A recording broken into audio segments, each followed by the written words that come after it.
Good evening, everyone, and welcome to the 30th anniversary of KidsOut. Sorry for a slight delay in joining, but we've been inundated with people, so thank you all who have joined the call. It gives me great pleasure to start by introducing a person who's been involved in KidsOut since the very beginning. She was initially on the ball committee, then a trustee, and then chairman for 10 years, and now president of KidsOut, Helen Pitcher.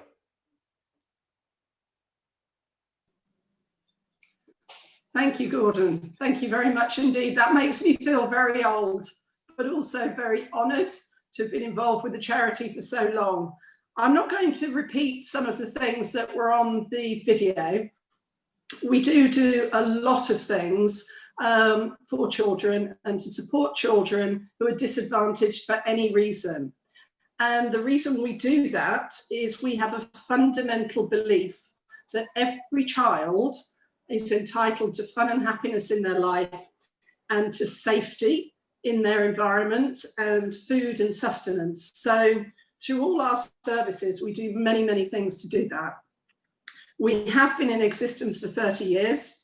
One of my businesses has supported some of our research on supporting children. We did it for the 25th, we've done it again for the 30th.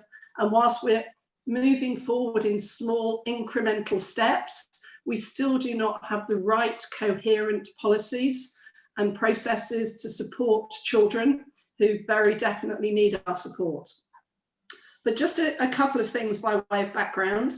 We have been going since 1990. We have on the call Bobby Childs, whose husband, Graham, and Peter Jarvis, who was our treasurer, were responsible for first through Rotary in Kingston, taking disadvantaged children out.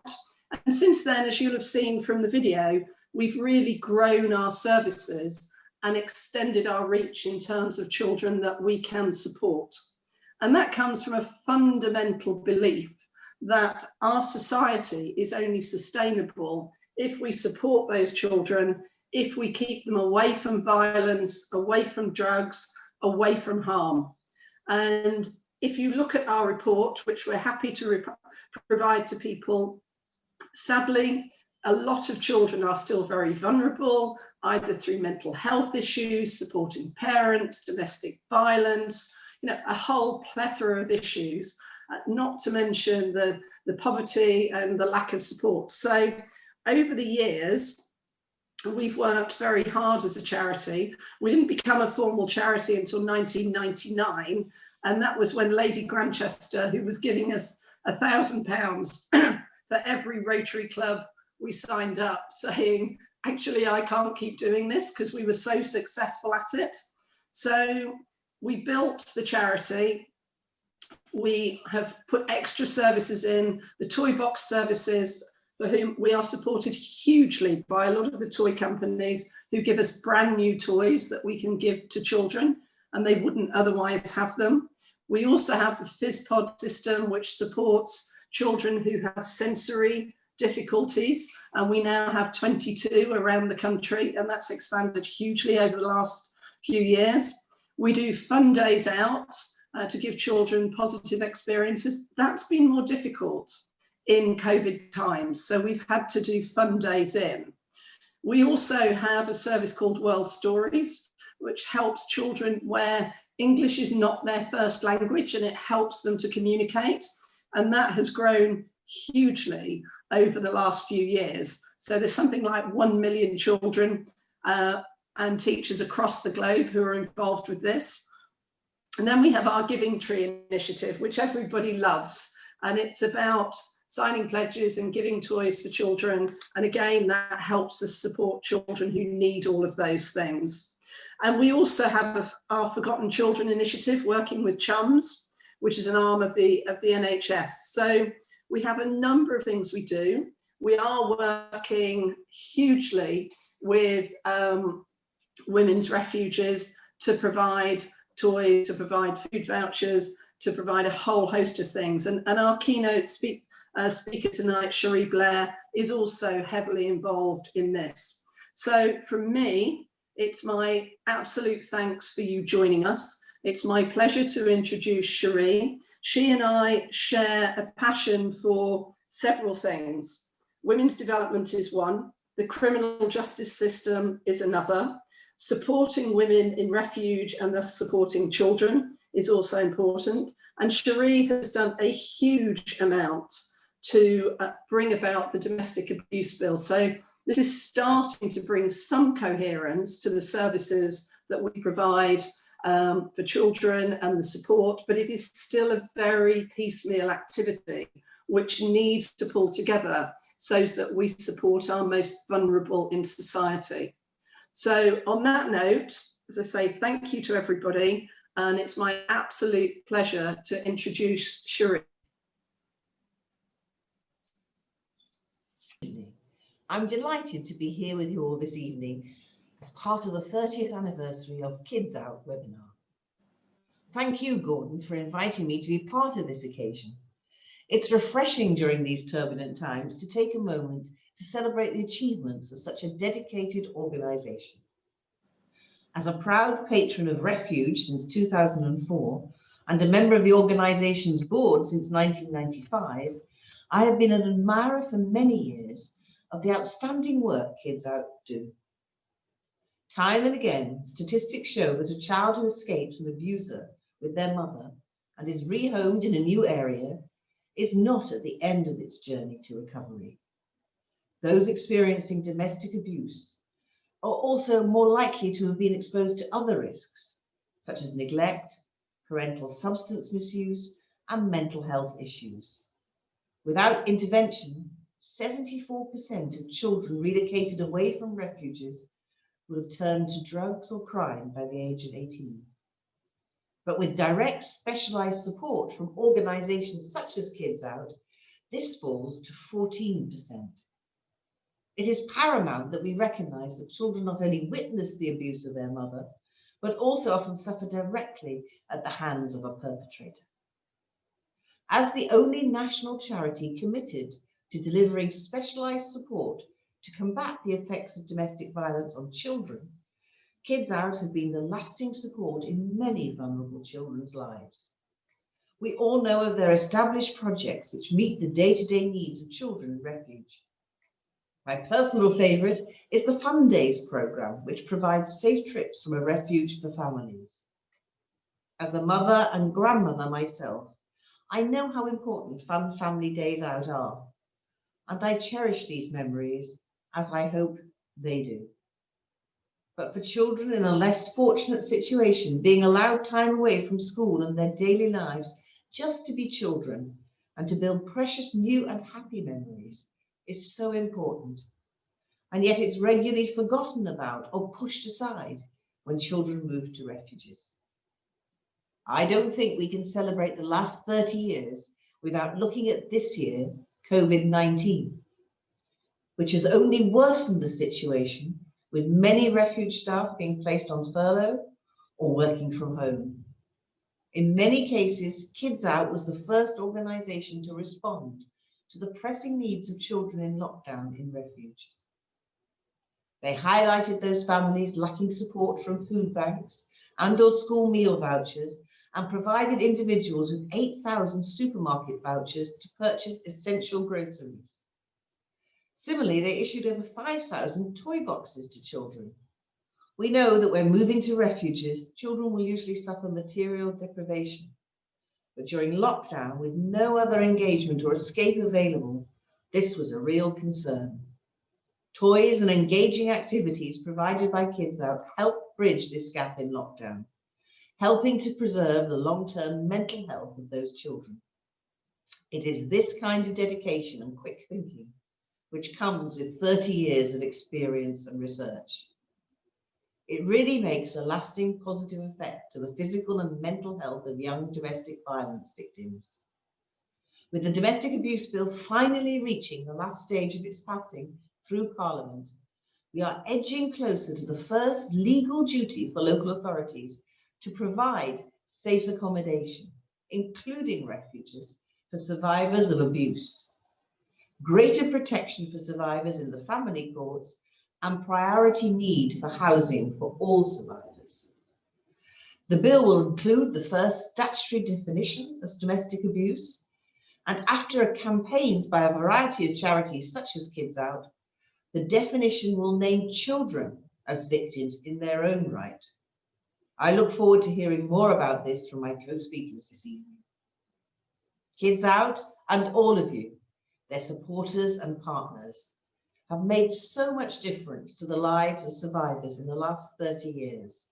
And with the new bill and the recent media attention received for domestic abuse survivors, we have so much to celebrate, and yet so much more work to do. I look forward to hearing from our upcoming speakers, Melissa Fuller, a Birmingham Crisis Centre's refuge support worker, and Jocelyn Van Bruggen, the Colchester Children and Young Persons Service Manager, about upcoming projects and initiatives, and hope this collaborative approach to the support of domestic abuse victims can continue.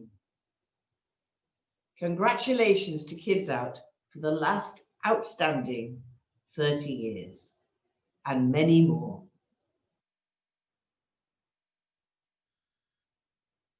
And thank you, Sherry, very much appreciated. And in particular, thank you for the significant support you gave to get the new legislation through Parliament. Vital legislation, massive step forward for our children. We're now going to show my favourite KidsOut animation video. The reason it's my favourite is this was part of our multimedia initiative, and the teenagers who produced this had gone through refuge. But after the video, Layla, who's a KidsOut intern, will read a speech from Melissa Fuller from Birmingham Crisis Centre.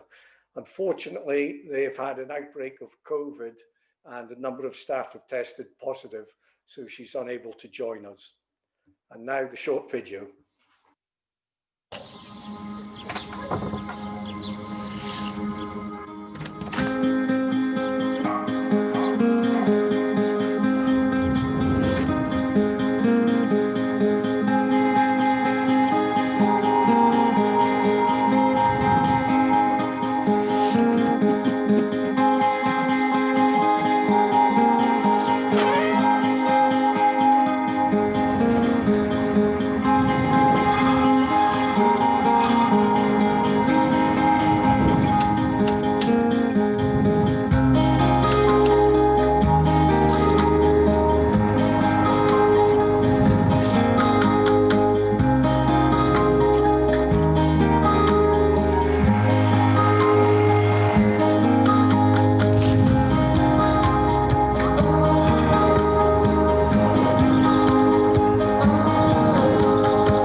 Firstly, I would like to say good evening all and thank you for having me, and congratulations on your 30th anniversary.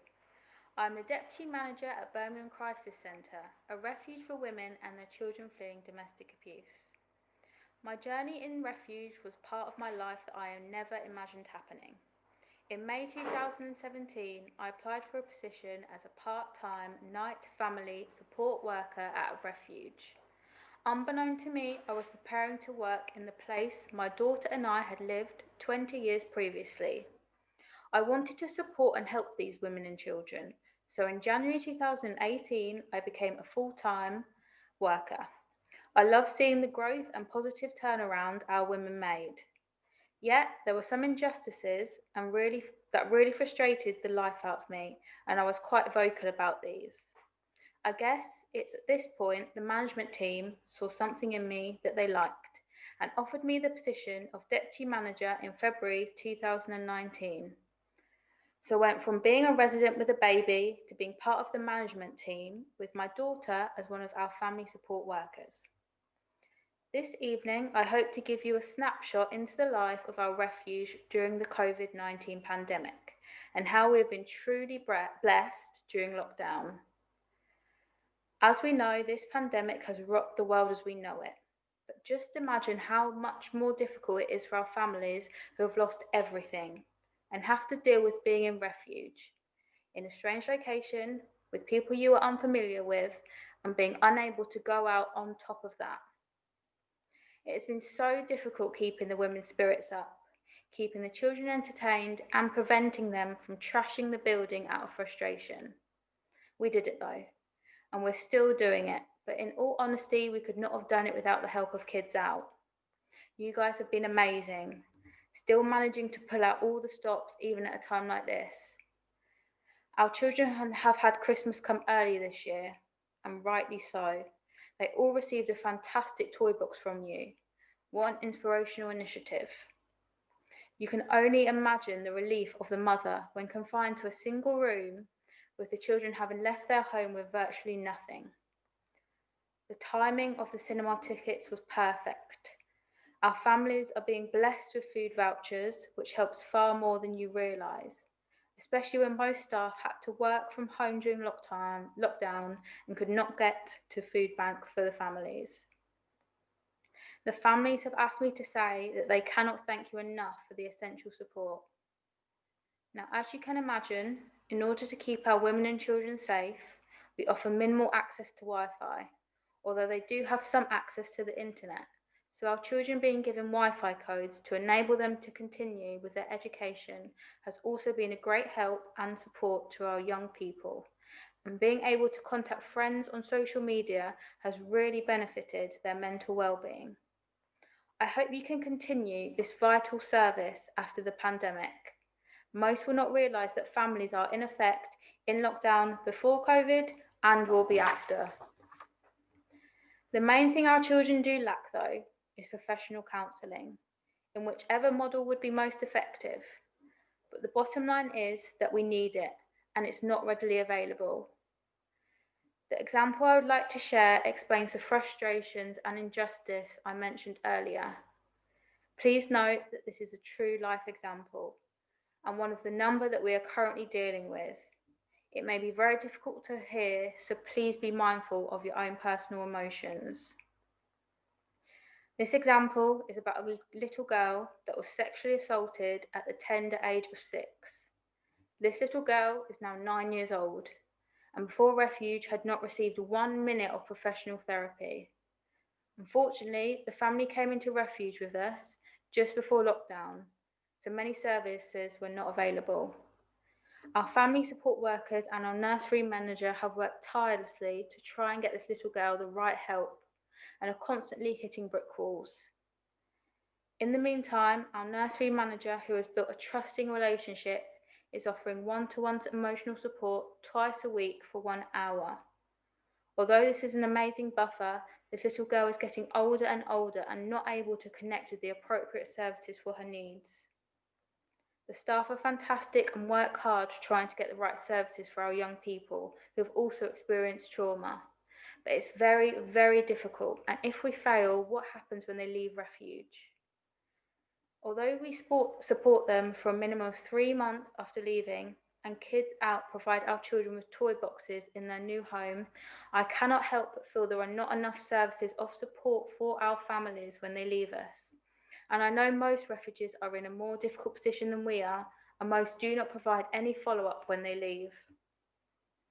Again, I'd like to point out prior to COVID-19, KidsOut have been instrumental in offering our less advantaged children the opportunity to forget about their traumas and their current situation and to just be children. And this love and support has continued in a different way during the pandemic. So a massive thank you to all at KidsOut and their supporters who continue to create incredible experiences for our children and families. Thank you so much, Melissa, for allowing us to read your speech. Very powerful, and thank you, Layla. It must have been very difficult to read some of that. Next up, we're very fortunate to have Jocelyn, the Children Youth Person Service Manager at Next Chapter Refuge. Welcome, Jocelyn. Thank you. And thank you for inviting me to speak at this event. Huge congratulations to KidsOut. So having worked in the domestic abuse sector for several years and primarily in refuge accommodation, I've witnessed firsthand the sheer joy the KidsOut toy boxes bring to each and every child we have coming through our doors. Many children come in with a few or none of their own toys, and having something of their own on arrival helps with those very daunting first few days and nights in a strange place.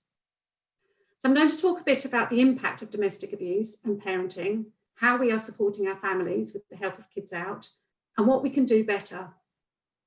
Just like children's safeguarding, domestic abuse is everyone's problem, and we all have a role to play in supporting the whole family. We know that domestic abuse has its roots in shame, and this is often the reason it goes unreported.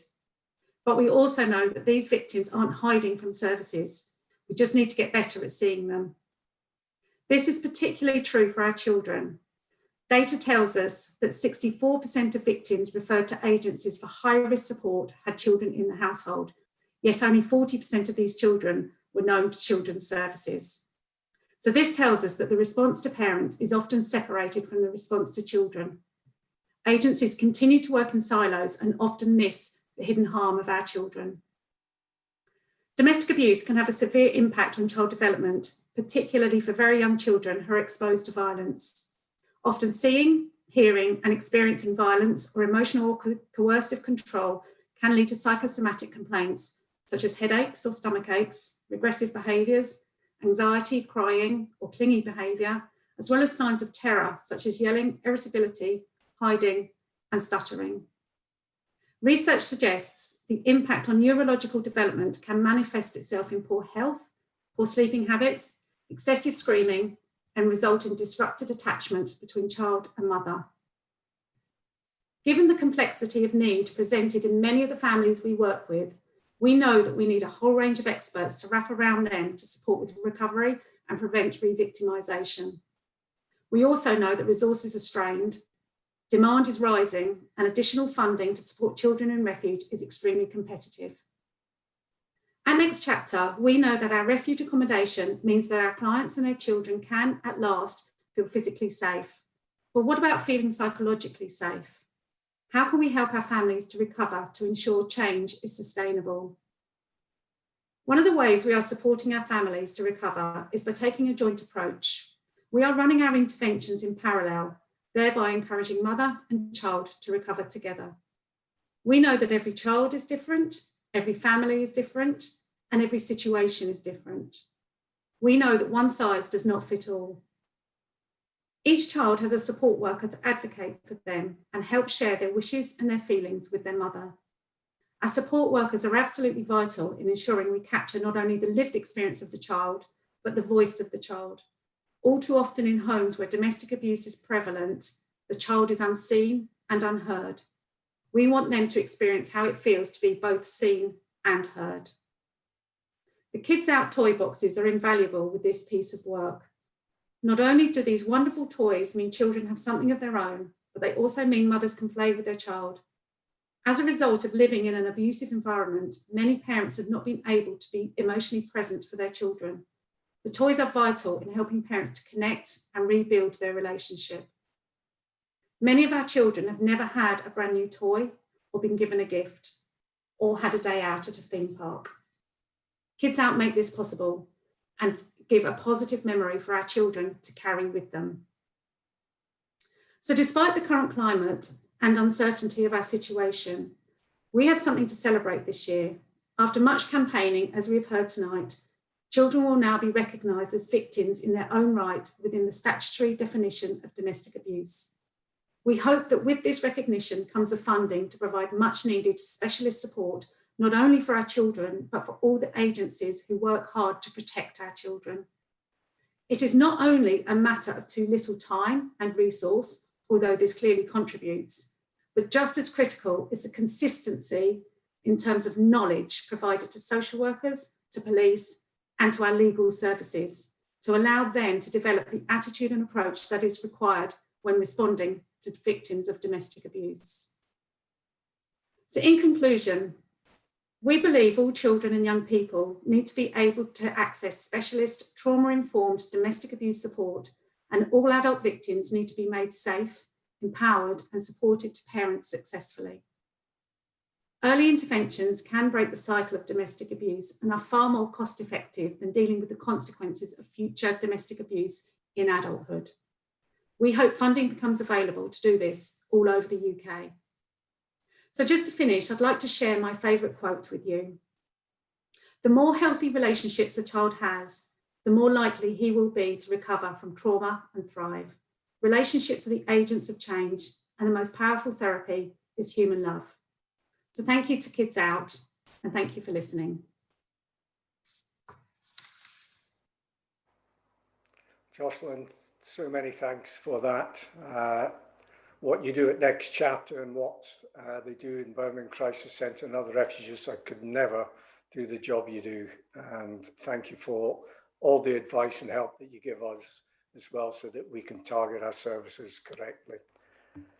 What I'd like to do now is just quickly run through what we've done since lockdown and then move on to what next.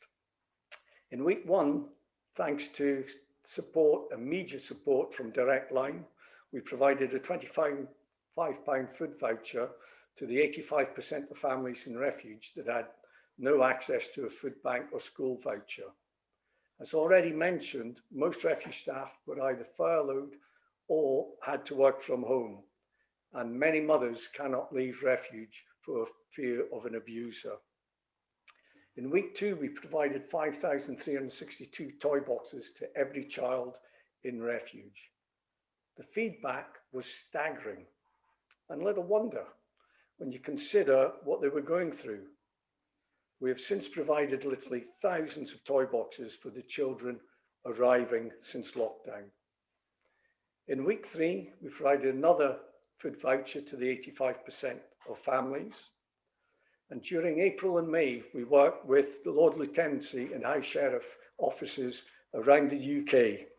And the number of families without access dropped dramatically to 30%. Because of this work, we received the largest government grant of any charity. And what that was given to us to do was to provide every month until November a food voucher to families, or to the 1,300 families that have no access to a food bank. We also provided cinema tickets to every family. And that was thanks to Rotary and also our Kids in 8,000 initiative, where people ran marathons, did 8K and various other things. We also discovered that 72% of refugees had no access to a computer, television, or internet. And we provided internet access, and we also provided Disney Plus. This Christmas, we intend to provide every child in refuge with a slightly smaller toy box with 8 brand new toys in it, of which importantly 2 will be in the top 5 toys that they asked for. And this will be for the mother to give to the child, not from charity. We're also going to try and raise money to provide a food voucher for Christmas for the 1,300 families that have still no access to a food bank. And early next year, we're hoping to roll out a tablet and laptop initiative, again supported by Direct Line, to provide laptops and internet access for children so they can continue education when they're in refuge. And as Melissa stated, pre-lockdown and post-lockdown, these children are in lockdown. So what I'd like to do is point out that we've done more work since COVID-19 than we've ever done. That could not be possible without our superb trustees that I have, who have worked tirelessly to, apart from keep me on track, but supported getting me access to other sources of income. I need to thank particularly the Rotary ambassadors, and I've already mentioned what they do, but without our Rotary ambassadors in each of the districts, we would not be raising the money. Every year it is KidsOut providing support, financial and otherwise, to support Rotary, this year Rotarians have really stepped up to the mark, thanks to our Rotarian trustees and Rotarian ambassadors. So thank you to you all. Now, I note there are many ambassadors on the line just now, but there are also many people who aren't ambassadors. The army of ambassadors we have all contribute a bit and do phenomenal work for KidsOut. I would like to try and get 10 more ambassadors. So if any of you are interested in seeing what work we do, please contact me at KidsOut to become an ambassador. We also have committee members. Without our committees, normally we've been raising £750,000 a year through our events and committees and our volunteer force.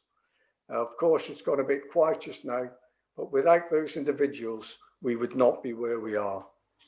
Thank you to everyone. So what now? We know that the majority of refugees will not take boys aged 13 plus. We know that those children that have personally suffered serious abuse have the highest rate of suicide, runaways, and excluded from school. We know that a child that has been sexually abused needs counselling and mentoring for a minimum of 2 years.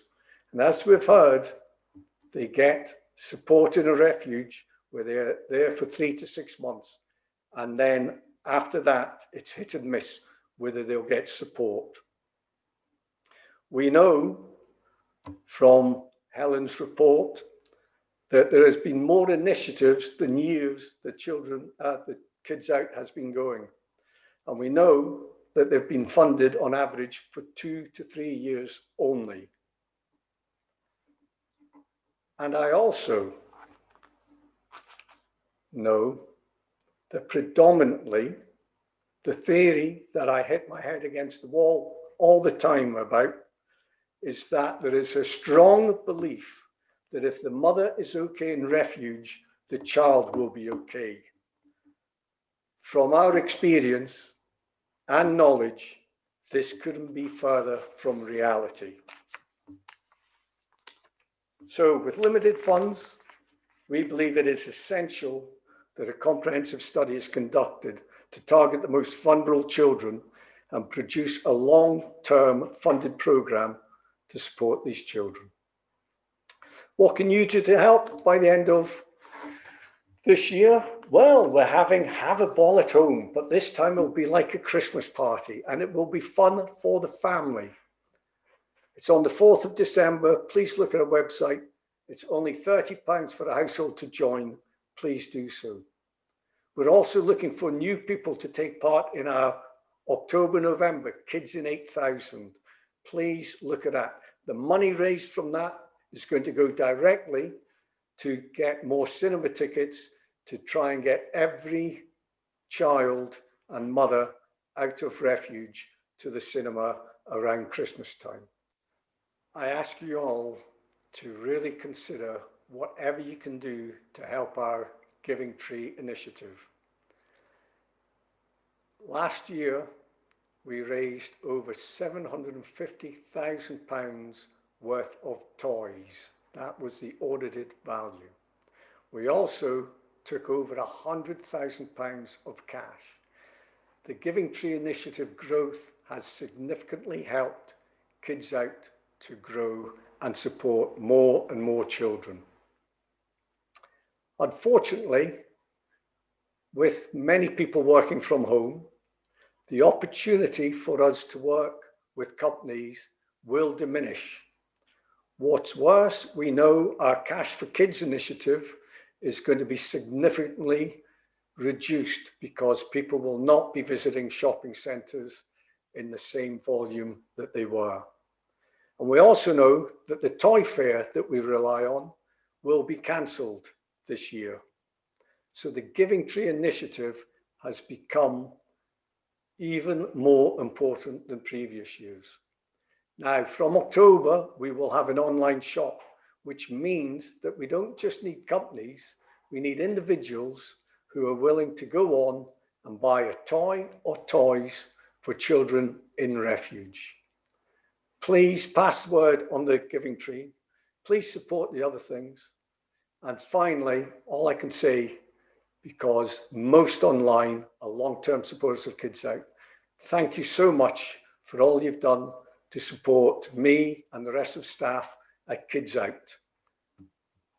And if I had champagne, I would toast not the last 30 years, but to the future 30 years and a continued support of children that desperately need our support. Many thanks.